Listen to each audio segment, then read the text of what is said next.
The Westfield Shopping Centre in London was a glittering labyrinth of commerce on a bustling Saturday afternoon in early spring. Its vast atrium, framed by sleek glass storefronts and polished marble floors, thrummed with the energy of thousands of shoppers. Families pushed strollers, teenagers laughed in tight-knit groups, and couples lingered over coffee, their voices blending into a constant hum.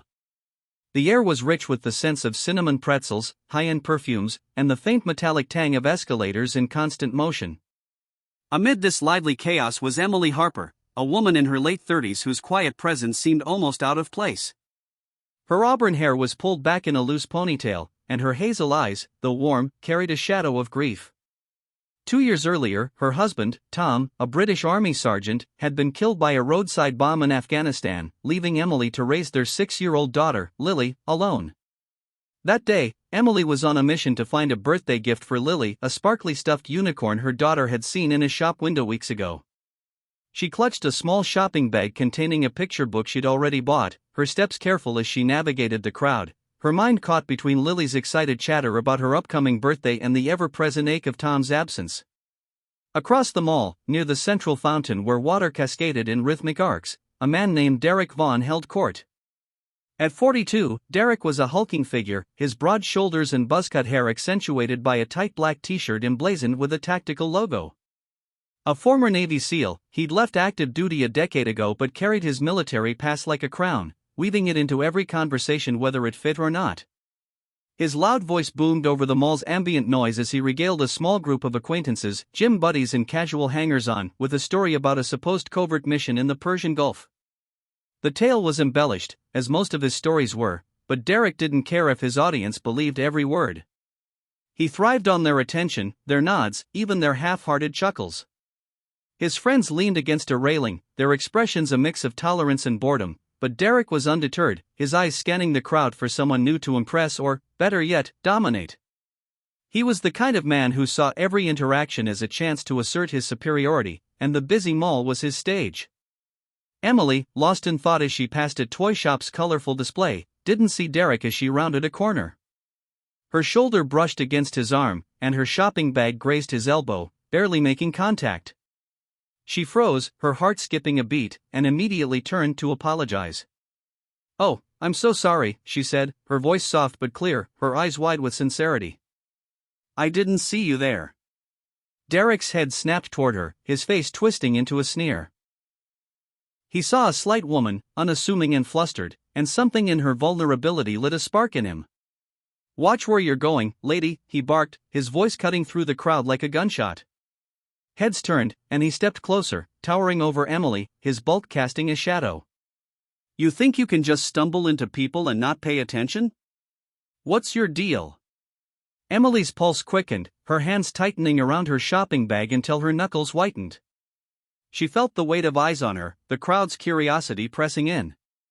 "It was an accident," she said, her voice barely above a whisper, her eyes darting for an escape. She tried to step back, but Derek moved with her, his presence overwhelming, like a storm cloud swallowing the sun. His friends lingered a few steps behind, smirking, their silence an unspoken endorsement of his performance. The crowd slowed, some shoppers pausing outright, others glancing over their shoulders, but no one intervened. Emily felt exposed, her apology hanging in the air, unanswered. "Accident?" Derek mocked, his lips curling into a cruel smile. "You look like you're about to fall apart. What's the matter, huh? Can't handle a simple walk through the mall?" His words were sharp, each one a deliberate jab, and they landed hard. Emily's cheeks flushed, a mix of embarrassment and rising panic. She fought to keep her composure, but the sting of tears was already building. She didn't want to engage, didn't want to give him the satisfaction of a reaction, but Derek's voice was relentless, growing louder with every sentence. "Please, I don't want trouble," she said, her voice trembling now. She glanced around, desperate for a way out, and her thoughts turned to Lily, who was with her grandmother for the afternoon. "I just need to get back to my little girl," she added, hoping the mention of her daughter might soften him, might remind him she was human. "She's waiting for me." Derek's eyes glinted, sensing weakness. "Oh, you've got a kid," he said, his smirk widening into something predatory. "Figures. Probably a mess like you. Where's the dad?" Bet he's not around to teach you how to function in public. The crowd's murmurs grew, a low ripple of discomfort and intrigue.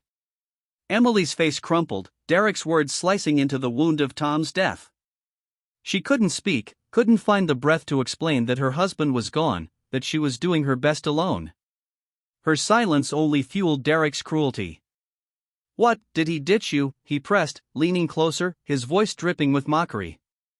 "Or is he just embarrassed to be seen with you? Come on, spill it." Emily's vision blurred with tears, her body trembling as she stood frozen, clutching her bag like a lifeline. Derek's taunts grew louder, each one a dagger aimed at her grief. He didn't know about Tom, didn't know the weight of her loss, but it wouldn't have mattered. This was about power, about making her small so he could feel big. The crowd thickened, some whispering to each other, others pulling out phones to record, their faces a mix of sympathy and morbid curiosity. Emily felt like she was drowning, her dignity unraveling with every word, and still, no one stepped forward. Across the mall, at a small cafe tucked between a bookstore and a jewelry kiosk, Jason Statham sat alone, sipping a black coffee. The action star, in London for a gritty crime thriller being filmed in the city's East End, was taking a rare moment to himself. At 47, he was lean and muscular, his years of martial arts training and stunt work evident in his poised, unassuming presence. Dressed in a plain black jacket, dark jeans, and a baseball cap pulled low, he blended into the crowd, just another guy enjoying a break. But his sharp eyes, honed by years of observing his surroundings, missed nothing. He'd noticed Derek earlier, his loud voice grating even from a distance, and had pegged him as a blowhard, the kind of man who bullied to mask his own insecurities. Jason had no patience for that type, but he'd stayed out of it, focusing on his coffee and the script notes in his pocket until now. As Derek's voice grew louder, carrying across the mall like a siren, Jason's gaze shifted to the scene near the fountain. He saw Emily, her small frame shrinking under Derek's barrage, her face etched with pain. Something in her expression, the quiet dignity beneath her distress, struck a chord deep in him. Jason had grown up in London's tougher neighborhoods, had seen his share of bullies, and had learned early that standing up was sometimes the only way to stop them. He set down his coffee, his movements slow but deliberate, and stood. The crowd parted slightly as he approached, his presence understated but magnetic. Shoppers sensed something in his stride, a calm authority that didn't need to announce itself. Derek was mid-sentence, mocking Emily's trembling hands. "What, you gonna cry now?" Pathetic when Jason's voice cut through the air like a blade. "Oi, mate," he said, his East London accent low and steady, carrying a weight that silenced the crowd. "Why don't you pick on someone who's looking for a fight?" Derek spun around, his eyes narrowing as he sized up the newcomer. He saw a man shorter than him, but solid, with a stare that didn't waver. Derek didn't recognize Jason, most wouldn't without the context of a movie poster, but he sensed a challenge, and his ego bristled. "Who the hell are you?" he snapped, puffing out his chest, his voice booming for the crowd's benefit. "Mind your own business, pal." Jason didn't flinch. He stepped closer, his hands loose at his sides, his posture relaxed but coiled, like a spring held just shy of release. "I'm the guy telling you to back off," he said, his voice calm but laced with steel. She said, "Sorry. You've had your fun. Walk away." The crowd's murmurs swelled, phones now openly recording, their lenses glinting in the mall's bright lights. Derek's smirk faltered for a split second, but he couldn't back down, not with an audience. "You think you're tough?" he said, stepping toward Jason, his bulk looming. "I'm a bloody Navy SEAL, mate. I've taken down guys twice your size in worse places than this." Jason raised an eyebrow, his expression almost amused, but his eyes stayed locked on Derek's. "Navy SEAL, huh?" he said, his tone dry, cutting.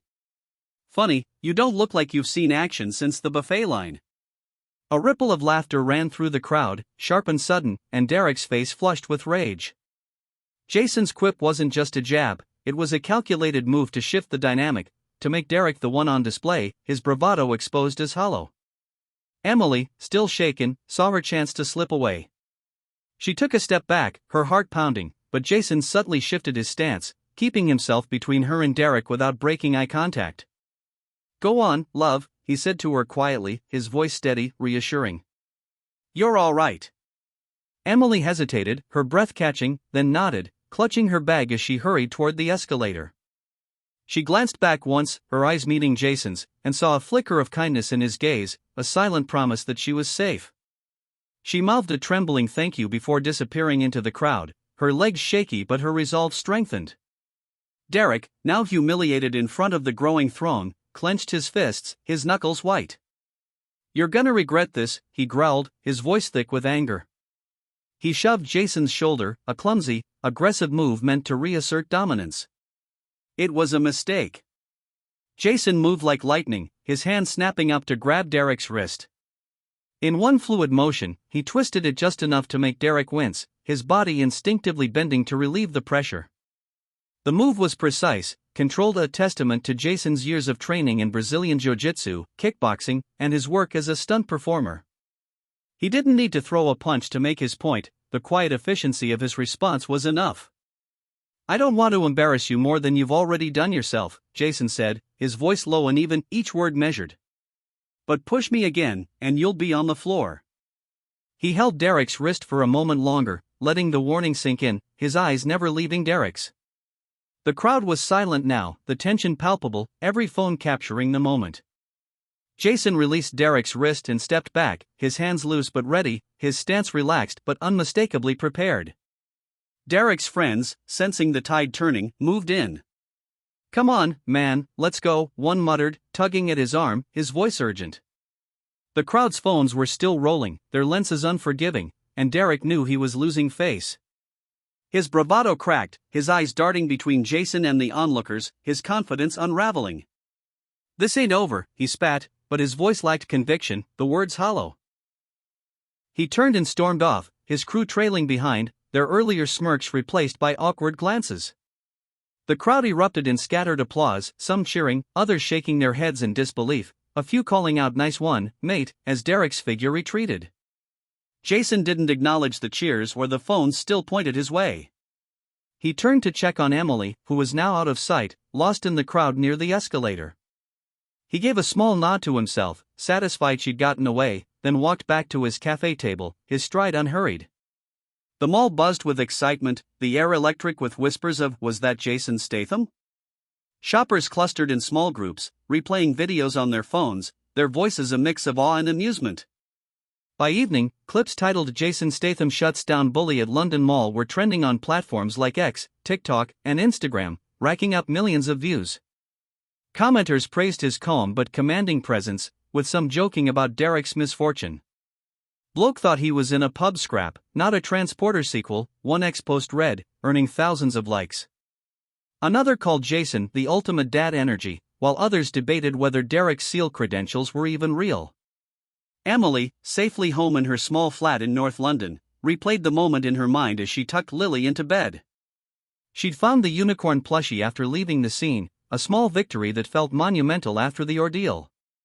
Lily clutched the toy, giggling about its sparkly mane, her innocence untouched by the weight her mother had carried that day.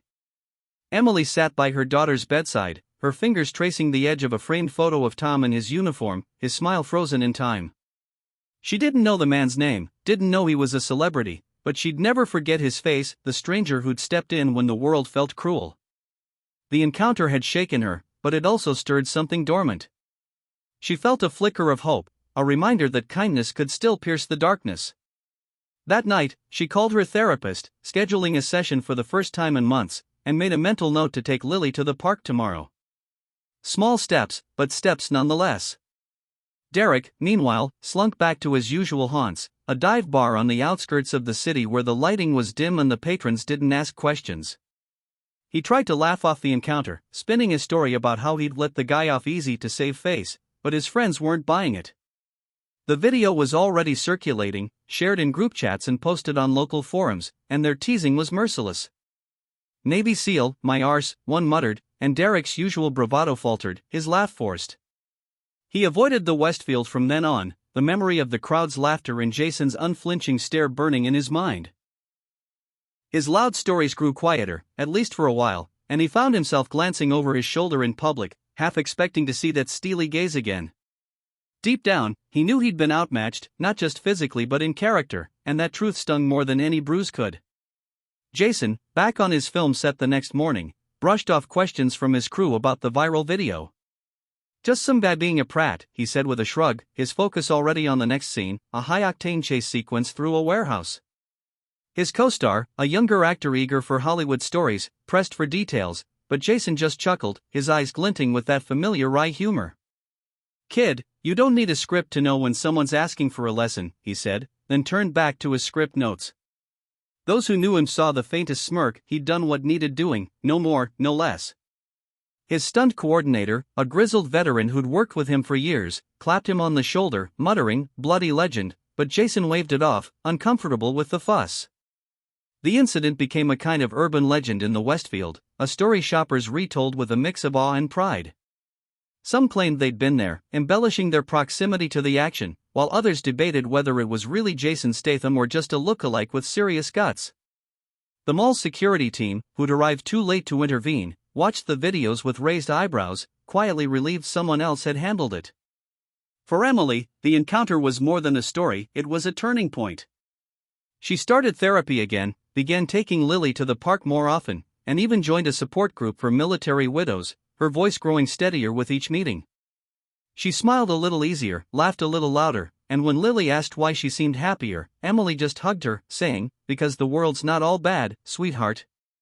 Somewhere in London, Jason Statham went back to his life filming, training, and dodging paparazzi with the same quiet efficiency he'd shown in the mall. He didn't check the trending posts or read the comments, didn't care about the memes or the fan edits pairing his voice with action movie clips. But those who'd seen the encounter, and those who'd only heard the story, carried it with them. For Emily and Lily, it was a reminder that heroes didn't always wear capes, sometimes they wore black jackets and spoke with a London accent. And for Derek, it was a lesson in humility, one he'd dodge admitting but could never quite forget. The world kept turning, the mall kept buzzing, but in that fleeting moment by the fountain, a small act of courage had rippled outward, touching lives in ways no one could have predicted.